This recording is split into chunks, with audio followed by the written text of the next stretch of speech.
But I want to go to the biggest college football stories. Number 4, Penn State visiting number 3, Iowa, Saturday, 4 o'clock Eastern. First matchup between Big Ten teams ranked in the top 5 of the AP poll in the last 5 years. Another game this weekend, 7th-ranked Ohio State at home taking on Maryland. That's noon Eastern. Buckeyes have won 3 in a row since their loss to Oregon. They're averaging just north of 50 points a game in those 3 wins. And then don't forget about Michigan. They're number 9, taking on a tough Nebraska team Saturday night on ABC. Michigan 5-0, leading the FBS, having committed just 1 turnover this season. And that brings up the question, could this finally be the year for Jim Harbaugh in Ann Arbor? And we have exactly the right people to answer that question. Heather Dinich and Paul Finebaum getting up with us here this morning. Paul, I feel like I have to start with you because short of the Cowboys getting into the Super Bowl and having to deal with Stephen A., I can't fathom having to deal with you if Jim Harbaugh gets this team into the playoff. Is this the year he does it? Greeny, before I even answer the question, I want proof for life that Jim Harbaugh is coaching at Michigan right now. I don't believe what I'm seeing. So I don't think so because quite frankly, I'm not sure they get out of Lincoln this weekend. I know we've harped on and piled on Scott Frost, and he has underperformed, but this is his moment. He has a chance finally to get a signature win. But even if Harbaugh wins this game, he still has to deal with so many more obstacles. I don't want to be Stephen A. with the stupid cowboy hat and all that, but I'm still not buying.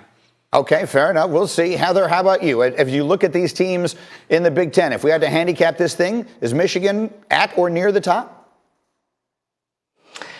The jury's still out. I agree with Paul. And look, their quarterback, Cade McNamara, is taking care of business. They're playing complementary football. They're playing good defense. But I'm not giving a lot of credit to the win against Washington. They have a lot more to prove.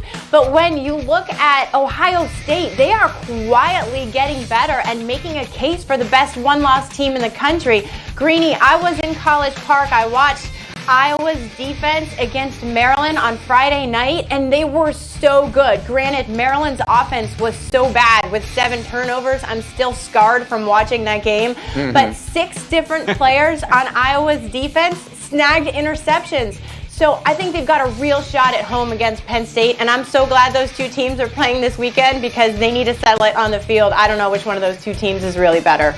It's a great team. You just saw it. And, I mean, our playoff predictor loves the Big Ten's chances this year. So, Boog, to your eye, and you're in there in studio on Saturdays watching all these games, to your eye to this point, which do you think is the best team in the Big Ten? You know, Greeny, right now I would say Iowa, just because if you look at all 3 phases of football, offense, defense, and special teams, I think they're the most complete team. I got to give a shout out to Jim Harbaugh because they finally found their identity at Michigan.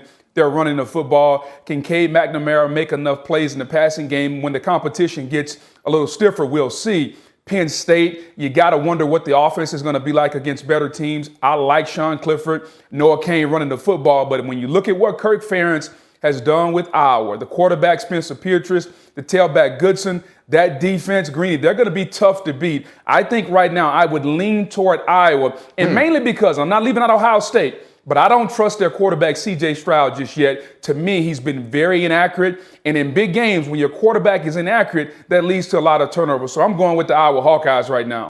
Okay, fair enough. So I mentioned the Big Ten is looking good. I got that in part from a tweet from Heather Dinich over the weekend. I want to put it up on the screen. I thought this was really interesting.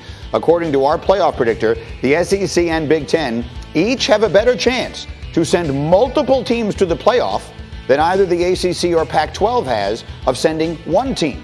And what that illustrates is that we don't have a power coming out of the West, it doesn't appear right now. And Clemson, obviously, with their 2 losses. Is this the year, Heather, that the little guy, as we, the mid-major, as we sometimes call them when we talk about this in college basketball, Cincinnati, is this the year they get in? No, I'm so sorry, Cincinnati fans. I know they want this so desperately, but look, wins against Notre Dame and Indiana right now are not going to be as good in November as they looked on paper this preseason. I have seen Notre Dame live. They are not an elite team. Cincinnati needs to hope that the Irish don't lose again And they also have to hope that the SEC and Big Ten both don't get 2 teams in, obviously. So I think there are other teams like Oklahoma, you name it, even Oregon can possibly have a better resume at the end of the day than Cincinnati. Paul, quickly, because you sort of have the finger on the pulse of this thing, does America want to see teams from outside the Big Five conferences get in and get their shot? They do want to see it, Greeny, but they're not going to like what they see. Even if Cincinnati somehow finds a way into the playoff, the result is simply going to be the same. They're going to match up against Alabama and lose by 2 to 3 touchdowns, just like everybody else does in the playoffs. I guess the point is, if everyone else would lose to them by 2 or 3 touchdowns, why not let them get in there? We've seen them beat up harmless after week 6. Shefty told us he believes Gilmore will be healthy enough to play the second half of this season. Where he goes could be a major story as this season progresses. In the meantime, it's been a major story what's happened in Pittsburgh so far. They've played 4 games. They've dug themselves a 2-game hole in their division.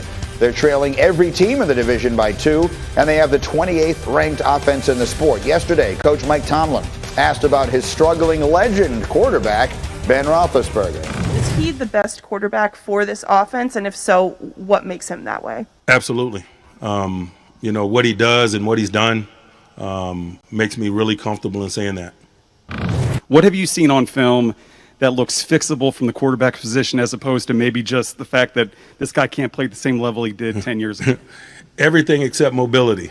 I don't have an answer for that, or lack thereof, man. Ben used to be able to run really good when he was young. Those days are behind him. Other than that, I don't see much that's not a discussion in terms of technical alterations or quality of play that can be improved. All right, and here's Brooke Pryor, who joins us, covers the Steelers for us so well. And Brooke, the O-line, which we've talked about so much here, the offensive line's been an issue in the early games. And then, of course, there's Roethlisberger's performance, especially against the Packers. How much of this can be traced to the offensive line, and how much of it do we believe is about the quarterback? Look, Greeny, looking at the stats from Sunday, this performance was more on Roethlisberger. He was pressured only 7% of throws, and he was hit just 5 times. Yet that time to throw, one that was already the fastest in the league, dropped even more, suggesting that he was getting the ball out of his hands maybe faster than he needed to, and plays weren't developing downfield, didn't have the time to develop downfield because he got the ball out so fast. And Himbo actually hit me with a couple stats right before this. Did you know Ben is the 30th ranked quarterback this season, throwing from a clean pocket, just a 47.7 QBR. It's not good. This, to me, suggests that the problem is more Roethlisberger. And he even said, look, I dropped my elbow on a couple throws, and that was leading to some inaccuracies. But like Mike Tomlin said, everything is fixable. Roethlisberger's just got to figure it out fast. Yeah, and you're right, because it's getting late out here, or it's actually getting late early out here. I always get that one backwards. In the meantime, there has been some suggestion that perhaps the Steelers would be better off putting someone else on the field. How would you assess the chances that we reach a point somewhere where Mike Tomlin actually has to go to the bench? Maybe somewhere. I don't see that happening until late in the season, though. And one thing Tomlin said in that answer about what's fixable is the mobility thing. Yes, Mason Rudolph and Dwayne Haskins are more mobile because they're younger, but it's not like there's like a Kyler Murray option on the bench that they can go to. And at this point, they feel like Roethlisberger is still the best guy for the job. He just has to fix those things that Tomlin mentioned. But it's funny, as much as Tomlin is sticking with his quarterback, standing out here earlier, we've got this trail behind me. It means I talked to a lot of fans as they're coming by. And one guy stopped and he said, look, I've got all the faith in Ben, but sometimes you have to move on. The Steelers aren't thinking that right now, but there is some growing discomfort here in Pittsburgh. That's a good way to put it. Outstanding work as always. Brooke Pryor, thank you for getting up here. Let me bring the crew in, and let me go to my quarterback here first. Tim Hasselbeck, you just heard those statistics that we went through here, that even when he's not getting pressured, Roethlisberger has not been successful. What, through a quarterback's eyes, are you